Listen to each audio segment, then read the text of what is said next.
We figured we'd take some time and answer some of the questions that I usually get on a day-to-day basis with people being in the office. The thought process that we had about shooting this particular piece was 99% of the office staff are working from home.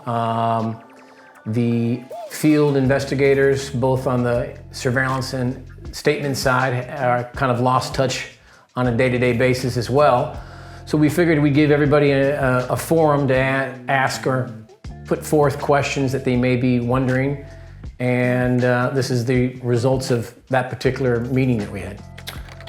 Actually, I really liked the company I was working for when I came out to California. I had worked for them for several years in Chicago, and then I got transferred out here. I had worked for them for about 5 years out here.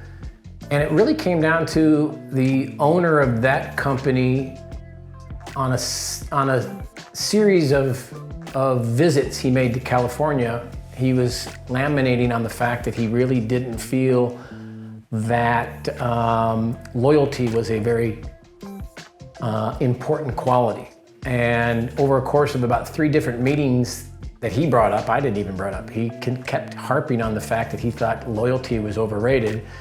I'm the exact opposite of that. So with that thought process by him and me sitting around thinking I was 29 years old at the time, I wasn't married, I didn't have any children, that I would start my own investigative company and I would truly focus on bringing in people with no experience and upgrading the level of training so we could develop our own investigators. And literally I started Horsemen with 4 credit cards. No bank loans, no nothing. So it was a little tough going there at first, but probably 12 to 18 months without even taking a paycheck. But within 36 months, we had all the credit cards paid off, and we've been moving forward for 25 years now. My dad, who was actually from Long Beach, went to Notre Dame, and my mom went to St. Mary's. So growing up in the Midwest, we were raised on Notre Dame football. So if you're a fan of Notre Dame football, you're aware of who the 4 Horsemen are. So I chose that name. It also happens to be the title of 2 of my favorite songs, one by Metallica and one by The Clash. Fried chicken. Easy enough. What about your favorite movie? Oh, that's easy. Saving Private Ryan. Well, that's a tough one. I had a lot of favorite cases. My first 5 years in this industry, I just basically traveled around the country working very rural cases, most of the time on foot. So there was lots of, if I could go back and reproduce the videotapes that I brought in back then, I would love to have those. But I mean, being chased by lumberjacks and you name it, there's so many different things that have taken place. And that's why I always encourage people to, be willing to travel and be willing to get out of your surveillance vehicle, because you don't, in 32 years, I remember more about the rural surveillance cases that I did than any case I ever sat in a vehicle. I don't know, I think you have a lot of proud moments. I would say December 31st of every year, you're proud that you got through a year and you made everybody's payroll and you got through unscathed. I think you take pride in, I think we've hired in 25 years close to 700 investigators, most of which had no chance of probably even getting into the industry. Even Callie said that to me years ago about the number of investigators that we have hired and trained who have gone on to get their own PI license. You're proud about the people that have come and gone and are working in the insurance industry. Proud. It's hard to just pinpoint any one thing. I mean, even as a person, you're proud of how your children are growing up. You're proud of, I see kids that I've coached in Little League and basketball and stuff. I still remember a case, or not a case, but a kid who I coached in basketball 10 years ago. I still remember his dad being very mad at me because the kid wanted to be a power forward or a center, and I'm like, this kid needs to be a guard. And he was a really big kid, but he was a big kid because he had grown very early. So being able to see him and realize it's not necessarily about where we're at today, and it wasn't necessarily about how many games we won for an NJB league. It was, this kid should be playing this position because in 10 years, that's what he'll be playing. And I always laugh because that kid whose dad was really mad at me is literally the starting point guard on one of the local high school teams. So you get a lot of pride and I don't know, it just, those kind of things make you stop and rethink things. You know, I'm just naturally an early riser to begin with, always have been. I think at 55, I get up early to get what I need to get done personally out of the way because I feel a strong obligation to be there for my kids, there for my wife, there for my employees, my coworkers, and then be able to have my personal stuff out of the way for the day so I can focus on other people's needs. Well, more of the same. The thinking with Horsemen has always been, I have no desire to be a nationwide provider. We live in a state with 40 million people. We've branched out to a couple of other states, more so at the request of our clients than a desire to expand. And we're at a level of investigations here in California that probably is 1/1000th of the available investigations that are out there. So there doesn't seem to be a need to travel to all parts of the United States when we can grow Horsemen year over year right here in our own backyard.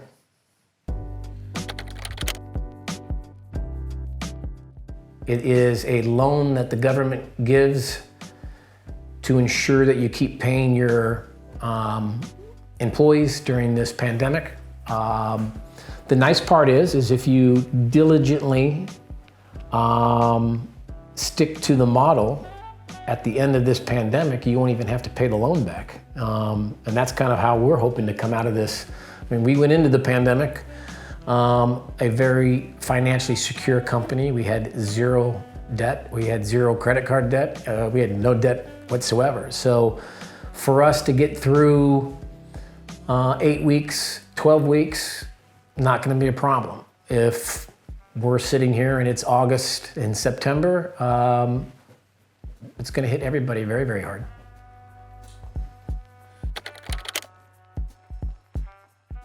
I would say it's very safe to say that you probably won't be getting a raise during the pandemic. What we're trying to do right now is keep everybody moving forward. We have to sit down at some point. The PPP loan, which was a very nice loan, is only going to last so long. The potential for more assistance is out there. Congress and whatnot is looking to influx more money into the system. We'd have to go through that whole process again.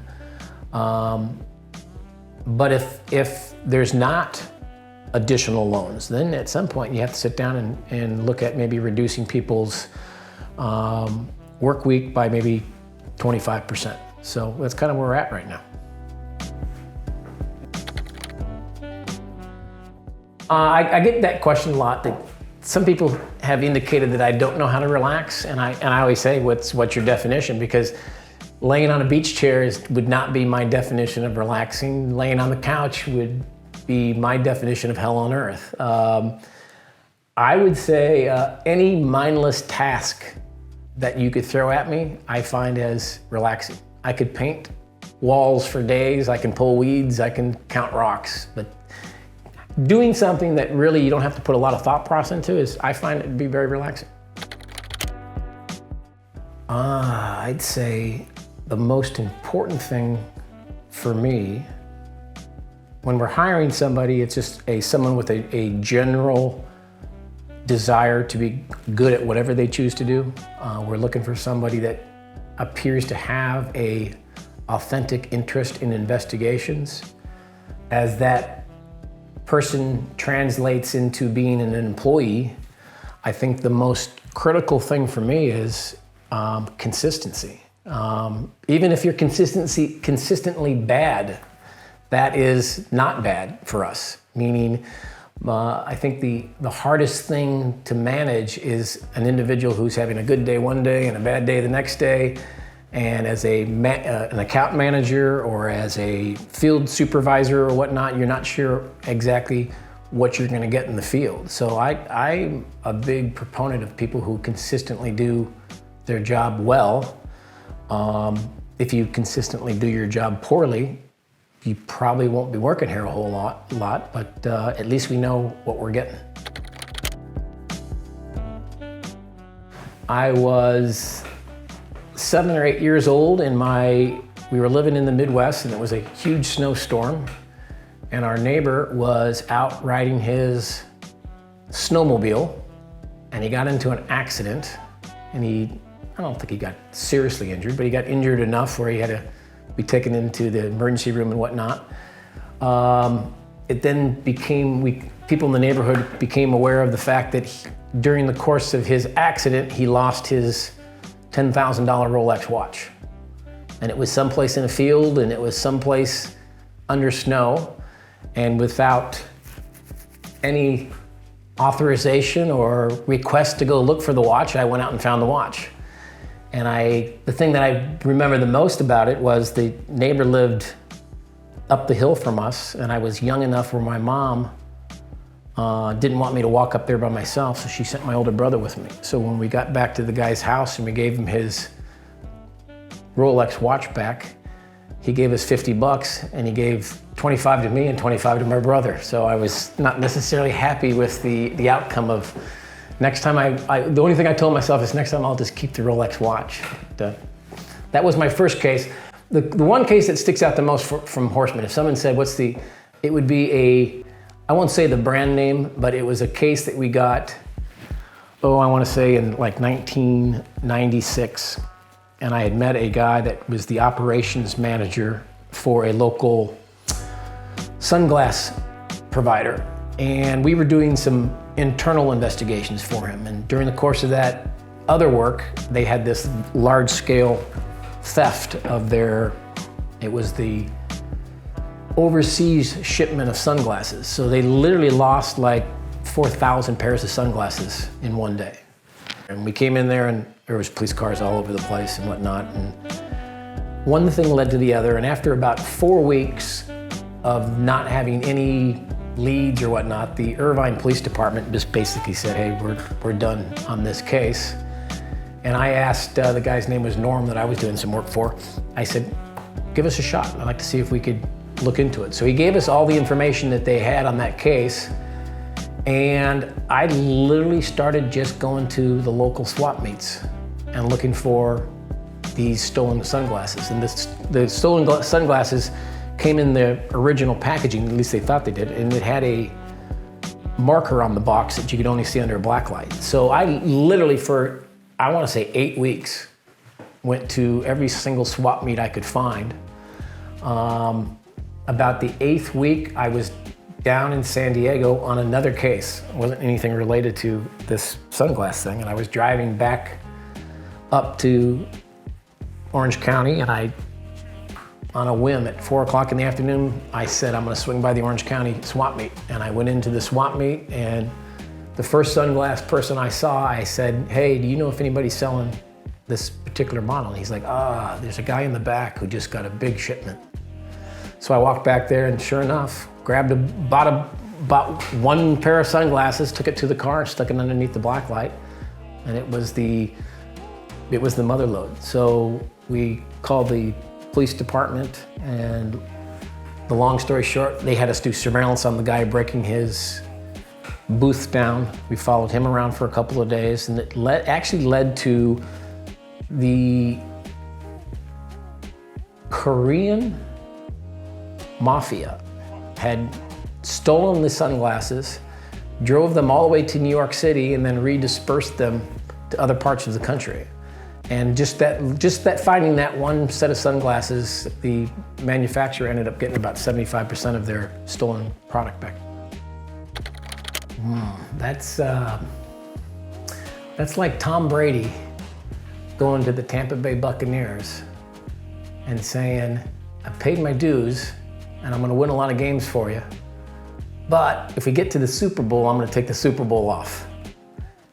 This is an industry where, I mean, we call them blackout days for a reason. That's literally our Super Bowls. So if your thought process is, I want my holidays to myself, I would suggest a couple of things. One, become a statement investigator and just do statement investigations.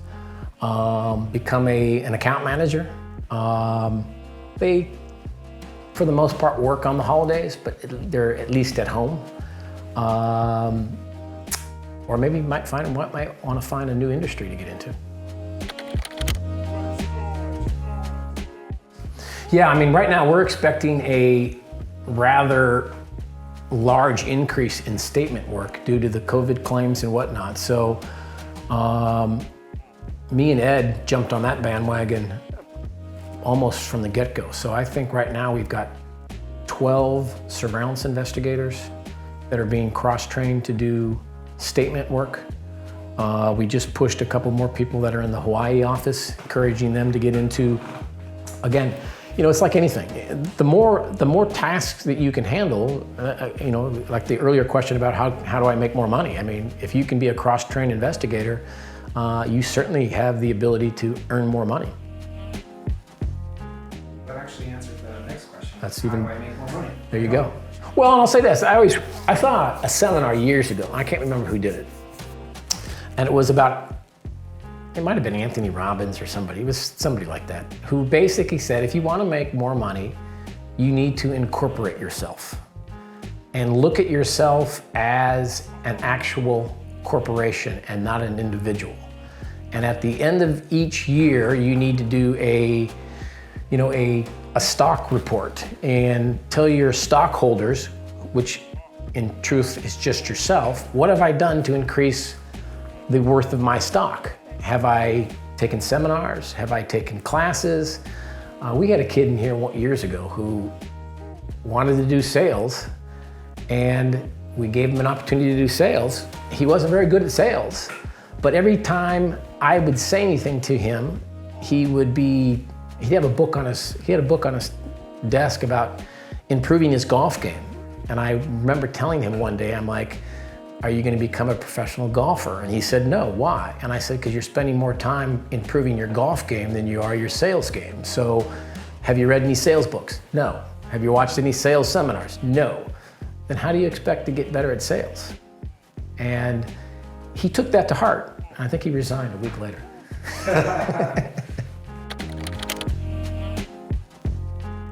Well, I can answer that fairly easily. If you have a law enforcement background, it takes a certain amount of hours. If you have no law enforcement or military background, it takes, I would say about 6,000 hours, Ed? Like 6,000 hours, which translates into 2,000 hours a year that most people work. So once you've been with a company for 3 years with no background, you can apply with the California Bureau of Licensing. You have to have your hours certified, which is something me and Ed can do for you. Once you are, confirmed to have the background needed, you can take the test. The test is a really, really tough test, but California is terrible when it comes to making sure that you are doing anything to keep your license up. So literally, once you get your license, you don't have to do anything. Whereas states like Oregon and Washington and stuff, you have to go to those locations and literally take a certain amount of hours each year to maintain your license. California is a really tough test. I'd say California and Nevada are the two toughest places, followed by maybe Illinois. And once you get your license, it's yours to keep.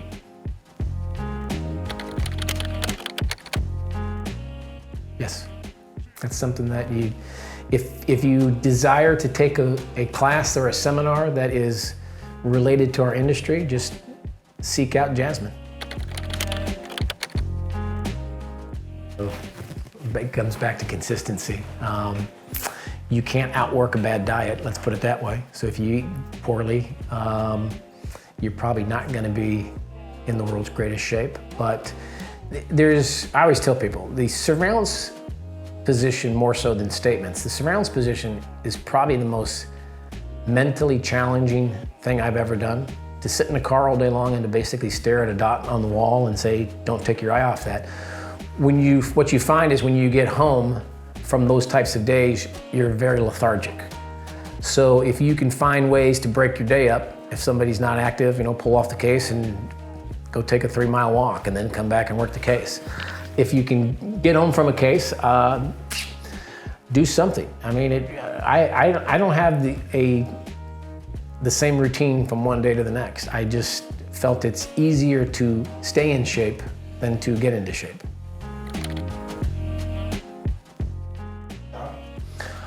A CCW is a concealed weapons permit, and if you have one, you can't work at Horsemen. If you have one, you probably aren't working for any insurance-related investigative company. And what I mean by that is our insurance policies won't allow you to have a concealed weapon. It's one of the things why we do an occasional spot check on our field investigators, is to make sure that they're not putting everybody else's career at jeopardy by keeping, we found BB guns. They're BB guns, but they still look like guns. I've been in some really bad areas in the world, and I've been in some really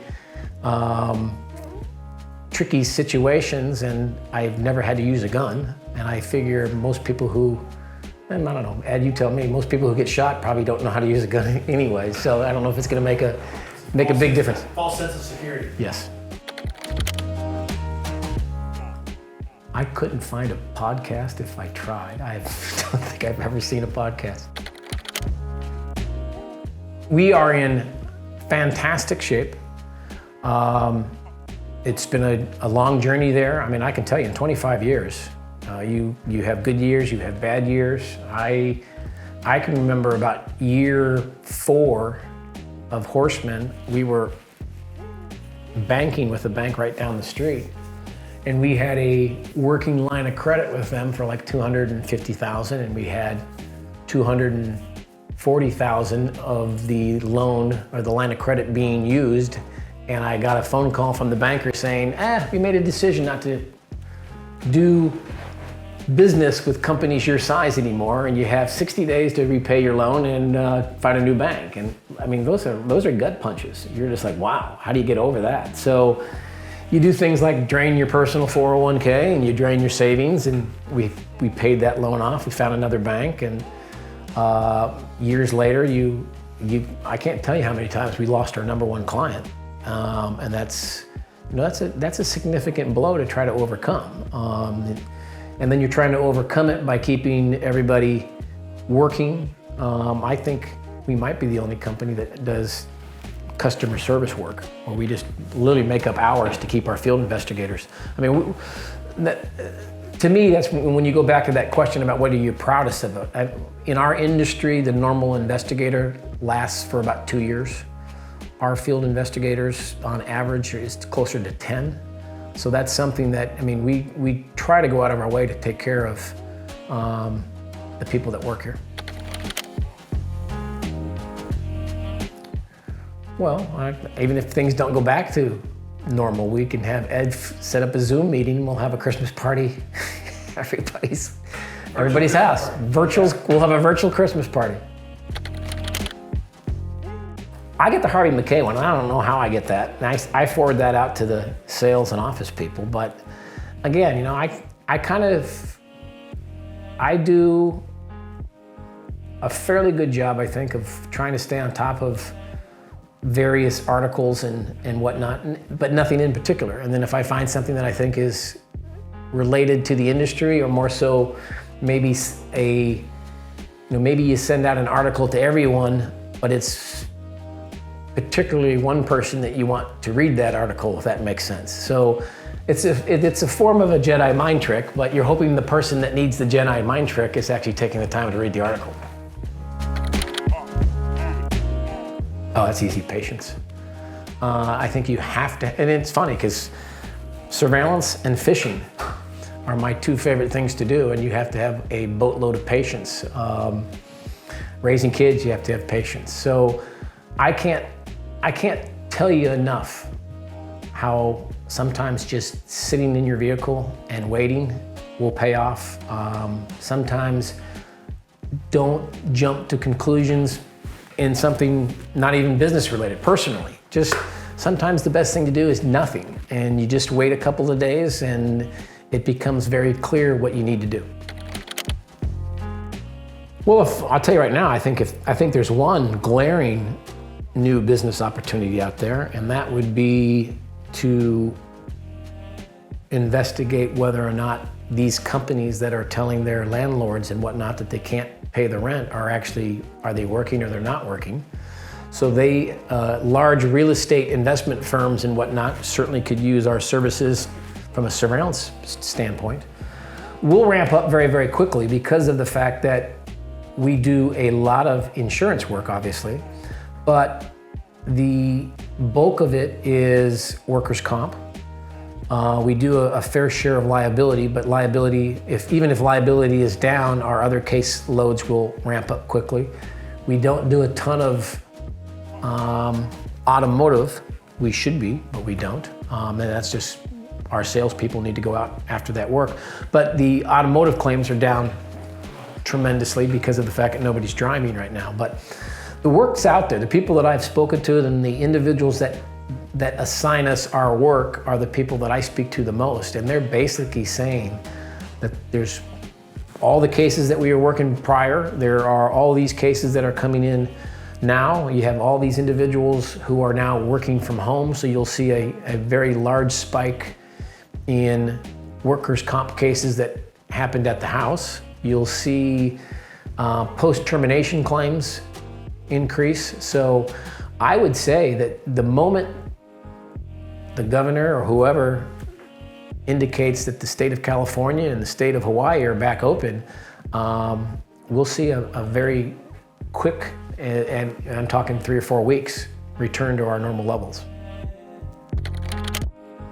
I will say one thing: I don't give advice on what you do with your money, and I won't tell you who to vote for. Those are things those are decisions you got to make on your own. No, trust me, when the pandemic lifts, we're playing catch up. So that's basically the plan. It's more of the same, and let's get out there and do what we need to do. I will say that as far as conventions and expenses, and there's not a single convention that I know of that's set to go for the rest of this year. So the expenses and opportunities such as those are going to be very few and frequent. I think the sales staff will have a very difficult time, even post-pandemic, of getting people to go to lunches and whatnot. I think that part of the industry is going to take a while to recover. Keep your eye out for new opportunities. And when I say new opportunities, I don't mean new clients. I'm even more so saying look out for new opportunities within existing clients. There are built-in areas where we can increase the amount of work that we're doing within our existing clients. Again, as an individual that works at Horsemen, is be consistent. Ed's gonna hate me for saying this because I can't stand the New England Patriots, but I do love the New England Patriots slogan, which is written all over their headquarters, and that's just do your job. Jasmine was telling me this morning just how much trouble she has getting people to literally put their information in for time cards. One of the questions that we get asked is, why don't we do direct deposits? A lot of that's dependent upon your coworker turning in their hours on time. And if you do direct deposit and you don't have every single buddy's information on it, it just reverts back to the next week. So if I can say this, if you personally want direct deposit, you better start getting on your fellow employees about getting their stuff in.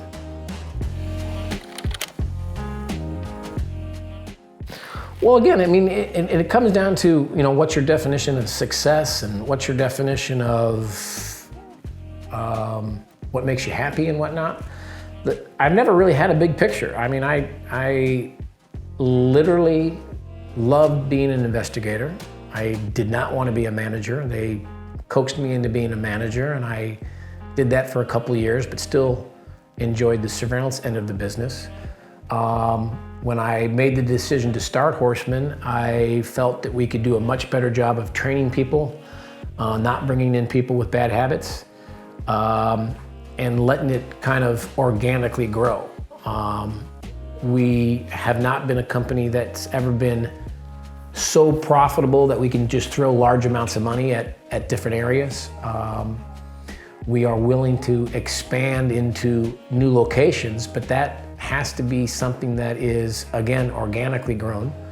I think if I told Ed that we were gonna go back into Washington or Oregon, he'd probably shoot me because of how many people we've hired, trained, and put in the field in Washington and Oregon, only to then go to a nationwide provider because we can't keep those people busy. So I did see a question where one of the account managers was asking, can we go into these other areas? That's up to our account managers. And one thing I always tell the account managers is you have to look at your position as an account manager as you're running your own investigative company. And you can take it anywhere you want to, and I'm more than happy to provide you with, I can't think of a day where an account manager's asked me for something that we haven't been able to provide for them. If it's a one-off case in some outlying area, might not necessarily be the best way to spend our money. But if you find accounts that they have a significant, I tell you the story about Hawaii. We were asked to go to Hawaii by Liberty Mutual, and we went to Hawaii, and they told us they had all this work. And I'll tell you, for the first 5 years we were in Hawaii, we lost our shirt. We weren't making enough money. We weren't keeping people busy. We ended up getting rid of the staff over there and flying people back and forth.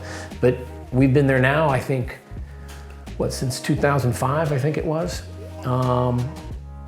And it's our most profitable place now. But I'll tell you, for the first 5 years, if I had to go out and do that again, I wouldn't do it. I'm gonna leave that up to the account managers.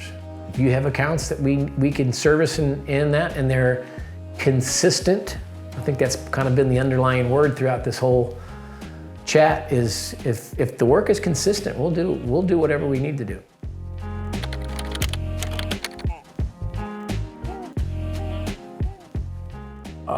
We could, but as I said earlier, we live in a state with 40 million people, and we do less than $10 million worth of investigative business per year here. There is absolutely no reason we couldn't be a $20 million company, a $30 million company, a $40 million company right here in California. So my personal desire has not to be jumping on airplanes and flying all over the country. Going back to what do you find as being successful? For me, it's hanging out with my kids and being at home. And I can honestly say for maybe 90% of the time, when my kids were younger, I took them to school every single morning. That, to me, that in itself is a measurement of success. So there is no desire to push the envelope for us to expand into other states. As I said, if it happens organically, it happens organically. Well, we tried that once. I don't want to say it was a disaster. No, we said it's right, Ed. We tried it. We did try it twice. The answer to that is no, and the reason for that is the majority of the people we do work for are the SIU departments within the companies. I mean, our biggest clients have always been like Chubb and Liberty Mutual. We do work farmers for we do work for their SIU departments. And what they don't want is an outside vendor to have an SIU department because they feel that that is a threat. So if you're a smart salesperson and you're going after the key type of client for Horsemen, you would be going after an SIU-based insurance company. Married for 17 years. Wife is a very well-known, famous for probably better. I'm always referred to as, aren't you Monica's husband? She is a yoga instructor with a very successful, very large yoga studio here in Huntington Beach. We have two great kids. My son Joe, who, if you've been here for a number of years, you've probably met Joe and Katie because their school was right next to our office. But Joe is a sophomore at Huntington Beach High School. He's a very good athlete, excels in both basketball and football, and starting to focus more and more time on his football career. Katie is again, a very good athlete who likes to play volleyball. The pandemic has kind of turned their world upside down. They're staying up way too late, sleeping in way too long, and the online schooling system, let's just say I'm glad I didn't decide to become a stay-at-home, let's keep our kids and do some homeschooling, because to me, this is a disaster. We've already touched on it. Literally, it's to be consistent and just go out and do your job to the best of your ability each and every day. I would say the things that you could do to make Ed's life easier, or a Chemo's life easier, or a Cheryl Gall, this is a very difficult job to do if you have personal problems and stuff going on in your life. If you're having trouble with your significant other and you're a surveillance individual, it's very difficult to sit in a surveillance vehicle all day long and stay focused on what you need to do. And everybody's, at any time in anybody's life, you're gonna have some ups and downs. If you could show me one person who said, no, it's been up here my entire life, it just doesn't happen. So it's about communicating. We can't guess what it is that you want to do. We can't guess what's going on in your life. We can certainly see a lot of the time the results of an individual, and it goes back to being consistent. If you have a guy or a girl that's been very, very consistent their entire life, and all of a sudden their numbers drop off, that's usually a telltale sign that something's going on. So it's much easier for us is just tell us what's going on. Tell us where you want to be. Tell us what we can do to help you, as opposed for us to try and make assumptions or guess those questions. Be a nice person, and you'll get out of life exactly what you put into it, specifically in relationships. I'm a huge believer in karma. Don't believe in a whole lot of stuff, but I do believe in karma. So, and again, I just, if you see like Dennis, who works outside and cleans up the exterior of the building each and every morning. I see him every single morning, and he says he works at 3 different locations. He says there's only one person at any of the locations that he sees that even acknowledges him. I don't know how you walk by somebody every single day and you don't just say hello to them at least. So from our standpoint, from Horsemen, I mean, we kind of live by a rule that if you're a jackass, you can't work here. It's kind of a no jackass policy. But then again, you have to ask yourself, what's your definition of a jackass? And we've had a number of jackasses work here. But once you prove that you're a jackass, we're going to show you the door at some point. So Ed, I heard you have some questions that you brought to the forefront as well. I do, thank you. The number one question is, what are 2 or 3 things that a client takes in consideration of whether or not they're going to give a vendor more work? What causes a client's caseload to go up and down like we've seen over the Again, I mean, if you had to title this piece, I would call it consistency. Going back to when I was an account manager per se, the one phrase that I always would hear is, I use you guys because you're so consistent, or I use you guys because you go out and you find a way to get results. You don't give me a lot of excuses. You're not always basically giving us reasons why we didn't get something. So it's one of the reasons why we really, on the surveillance side, really push for a 10-minute average, because without that focus, you don't necessarily, you might not be willing to get out of your vehicle and follow somebody inside. You might not be willing to do the necessary things that will then impress the client. And the client, at the end of the day, an adjuster per se is so flippin' busy. The last thing that they want is a reason why something didn't get done. So it starts at the top from, why didn't we get it scheduled correctly? Why didn't we find this background information? Why didn't we get it scheduled the way the client wanted it scheduled? Did we have an opportunity to get results and did we miss it? And if we go through and we basically provide the client what it is that they're looking for, they're gonna use this all the time. Next question. Outside of the 6 tools, what makes a great investigator? Surveillance or statements? Not including the 6 tools. Good, I thought you were gonna ask me to recite the 6 tools, and I was like, ooh.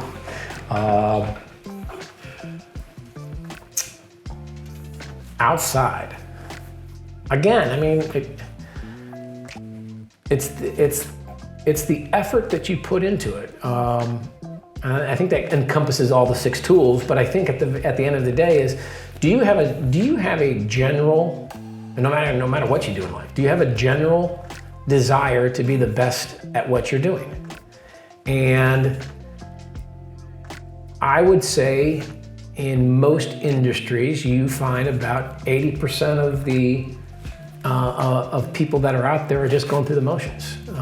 They're doing what they're doing just to collect a paycheck. Then you have to scratch your head, because that's the same person that's usually asking you for a raise.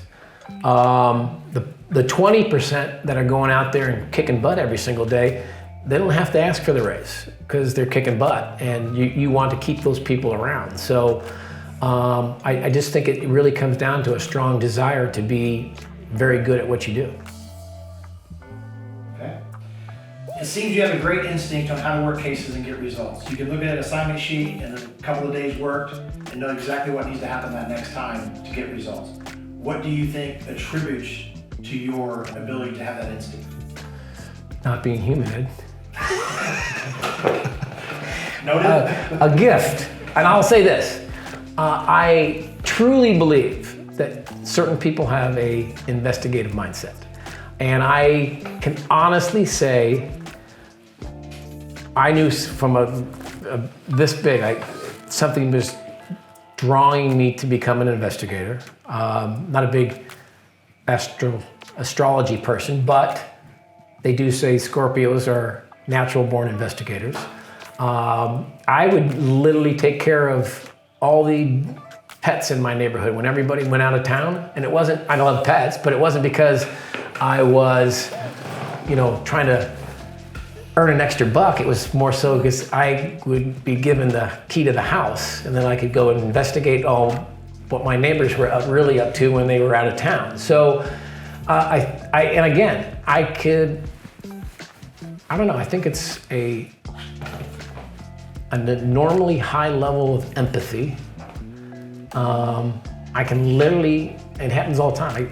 You can just kind of read a person's face, and there are aspects of investigations that you need to do. I mean, the who, what, where, why, and when. And if you should always be asking yourself the who, what, why, where, and when. And if something jumps out at you as, wait a minute, we really didn't touch on that really jumps out at me. But I don't know what it is. Kimo asked me that question a lot. I get a lot of people that ask that question as far as why do you look at something differently? And I can honestly tell you, it's just something I was born with. What is is your number one pet peeve as a business owner when regards to dealing with employees?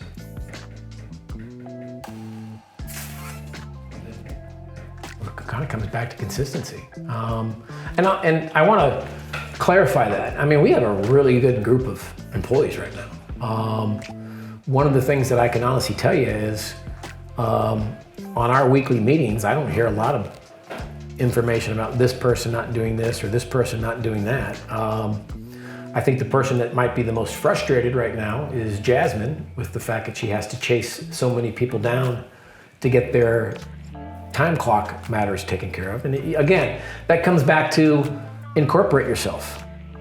How do you want to be known? If you're Dylan Incorporated and you do things by the book and the way they're supposed to do, you're going to be a long-term employee here. If Dylan Incorporated can't get his act together and we have to chase you down to do everything, there are, well, now that COVID's there, the numbers have been reduced drastically, but I still think there's like 6+ billion people out there.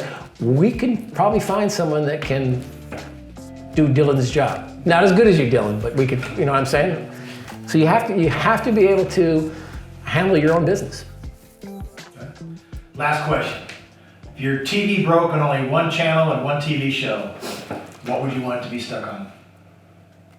TV, series, movie, doesn't matter. What would you don't watch all the time? It'd probably be the Discovery Channel. And most of the shows I watch are on there. I'm not a really big TV person. Can honestly say I don't even know what binge watching is. But I think that reflects back to what do you find relaxing? My favorite TV series of all time was The Shield. I read a lot. Used to read a lot more business-related books right now, but I can tell you this, after 25 years of reading business books, they all say about the same thing. You just could pick little pieces out. But like Gold Rush, I used to love to watch Gold Rush just because the guy that was the head gold rusher was such an idiot. It was comical to see him make literally the same mistakes over and over and over. But the nice part about him was he was consistently bad, so made it worth watching. What would be the next level or goal as far as development for the company?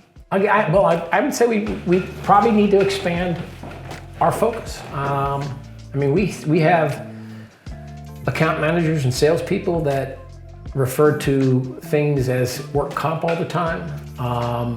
If you're speaking to a disability or a liability firm and you're using work comp terms, they look at it as you're not necessarily privy to the ins and outs of their particular industry. And trust me, they are very, very aware. I mean, if you call an attorney who handles disability and you would say, do you handle work comp? He'd be looking down at you. So again, it really comes down to is how we all go about our job, how we all invest in our skill sets. If someone came to me and said, let's do fire investigations, we can do fire investigations. We don't have a fire investigator here, but you can certainly hire one. We don't do those types of investigations because it's not necessarily in our wheelhouse. You have to look at it as, I came into what I do from a company that literally, the first company I worked for, the first company I worked for was all surveillance, and the owner died in a plane crash. So the whole business went out. And then I went for a company that specialized in undercover investigations. So I never did the undercover stuff, but I had to end up managing it years later. And I didn't enjoy that. I mean, it was literally you were babysitting someone, making sure that they got up every single day to get to their warehouse job. It was a different level of investigator, so it was much more frustrating. So it was one of the reasons why we don't do it. We don't do domestic investigations, and people always ask why, and it's like, well, two reasons. You don't need to do domestic investigations in California. If you don't want to be married, just say you don't want to be married. You don't have to go out and find anything. And more importantly, The domestic investigations are usually cases that happen much later in the day. So if you're out on a domestic case, you're sometimes staying up till 1, 2, 3 o'clock in the morning. And then if your next case is a insurance related case, you're expected to be on site 5 or 6 o'clock in the morning. So those two types of industries, and again, you can certainly handle both types, but I'll be honest with you, I never really enjoyed looking at other people's troubles. I have no problem going after people that are stealing and whatnot, but at the end of the day, it's like, look, if you're having issues, keep it in-house, do what you can to try and make things better, but I really don't have that interest in running after that.